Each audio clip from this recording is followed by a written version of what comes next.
और मैं खास तौर से नजर इस बात पर भी है, लोगों ने कहा कि आपने बिहार की बाढ़ के बारे में और पूर्वी उत्तर प्रदेश की बाढ़ के बारे में कुछ नहीं बोला। नहीं, ऐसा नहीं है, मैं बिल्कुल ध्यान में है मेरे, और मैं इस बात को बिल्कुल अच्छी तरह से महसूस कर रहा हूं जिस समय आप परेशानी में। और बिहार में तो 2 बार बाढ़ आ गई, एक बार पहले आई, उसके बाद अब एक बार फिर, तो बिल्कुल नजर है मेरी। मंदसौर से भी कुछ लोगों ने कहा है कि मध्य प्रदेश का दौरा आपको एक बार फिर से करना चाहिए। मैं बिल्कुल आऊंगा, मध्य प्रदेश भी आऊंगा चुनाव खत्म होने के बाद। यहां से उसके बाद मैं महाराष्ट्र, और महाराष्ट्र के बाद मैं एक बार फिर कोशिश करूंगा कि मैं पहले बिहार जाऊं और उसके बाद फिर मध्य प्रदेश और राजस्थान की तरफ मूव करूं। शुक्रिया, बहुत बहुत शुक्रिया। बातचीत के सिलसिले को आज मैं शुरू कर रहा हूं रोहतक से। बड़ा ऐतिहासिक जगह है, और ये खास तौर से ये जो इलाका है वो इतना बढ़िया है, इतना शांत है कि यहाँ पे कभी कोई ना तो हल्ला मचाता है, ना तो यहाँ लगता है कि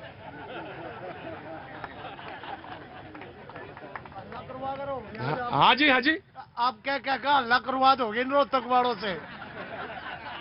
मुझे नहीं मालूम कि आपको उल्टी ही बात समझ में आती है, मैं तो सीधी सीधी कह रहा था।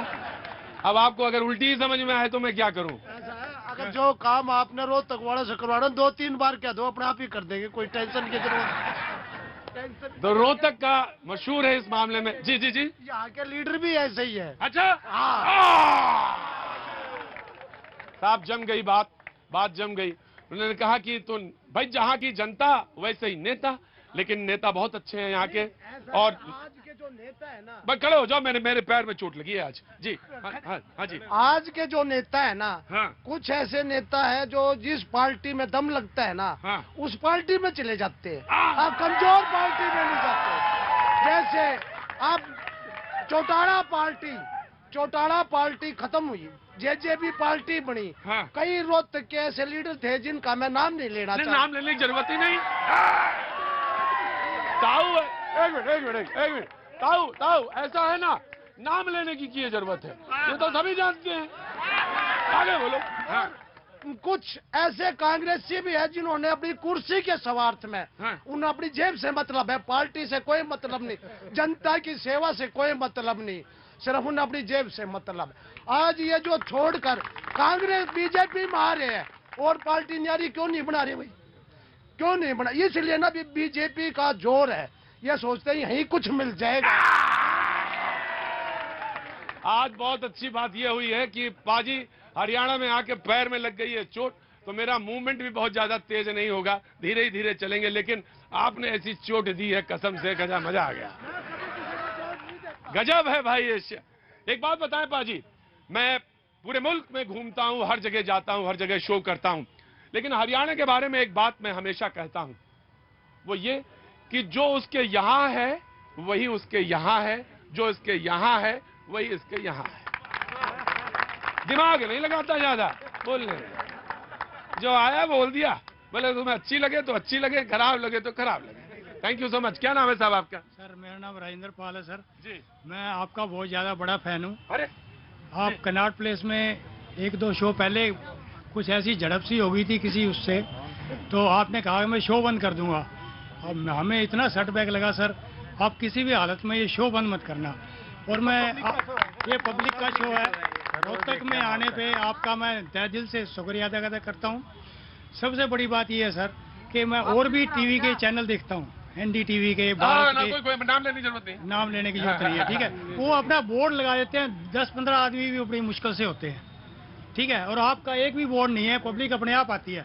सर एक छोटी सी बात और कहना चाहता हूँ, आपने कर्नाटक जब हरियाणा में जब कहे आदमी छोटी सी बात कहना चाहता हूँ तो होती बड़ी है ये, कोई चीज छोटी होती नहीं। मैं यहाँ आया तो मुझसे कहा कि साहब पराठा खा लो, तो मैं कहा चलो भाई पराठा खा लेते हैं। सुबह सुबह की बात थी, मैं पराठा पहुंचा, वो देखा तो पराठा क्या पूरा परात था। मैंने कहा ये कि पराठा, बोले सबसे छोटा यही पराठा है। और पराठे वाला भी क्या गजब का बोला, साहब 52 सेकंड में अगर खा के दिखा दोगे तो 1 लाख रुपया इनाम है। मैंने कहा साहब मान गए भाई, तो छोटी बात आप कह लो फिर पूरी।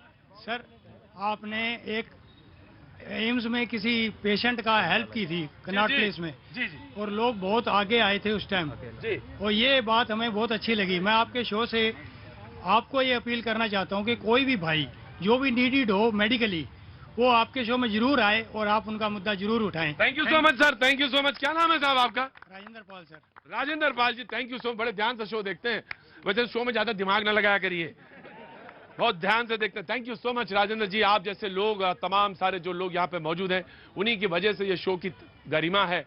और ये मेडिकली जहां तक बात है, मैं आ रहा बाबू, आ रहा हूं, तुम्हारे लिए आया हूं। तो ये बात सच है कि मैं हमेशा कहता हूं कि हेल्प की जहां तक सवाल है, इंडिविजुअल का मैं बहुत हामी नहीं भरता, लेकिन मैं कहता हूं कि कोई सिस्टम, सरकार इसीलिए होती है, उसी सिस्टम से सबकी मदद होनी चाहिए। बहरहाल ये तो बातें तमाम है, मैं जितनी बात करूंगा उतनी कम होती जाएंगी। लेकिन जो सामने यहाँ पे मूर्तियां सजी हुई हैं, मैं उनसे पहले आपका तारुफ करा दूं। जो लोग आए हुए हैं जी, बहुत बहुत शुक्रिया। इन लोगों का वक्त नहीं मिलता, इस समय तो बहुत बिजी हैं ये लोग। कहाँ कहाँ ना जा रहे हैं पता चली, टिकट का बंटवारा है, कहीं कहीं जा रहा है, कोई कहीं जा रहा है, मिल ही नहीं रहा उन्हें। बलराम जी हमारे साथ बीजेपी का पक्ष रखने के लिए मौजूद हैं।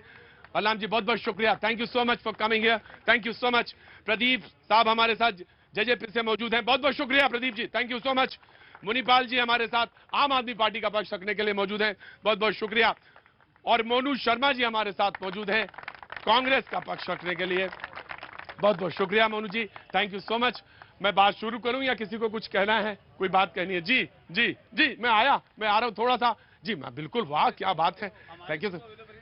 हाँ जी, इनसे तो बस ऐसा है ना, ये तो हाथी के दांत हैं, दिखाने के लिए लाया हूं मैं। असली चीज तो मैंने अभी दिखाया नहीं, वो तो जेब में ही है मेरे।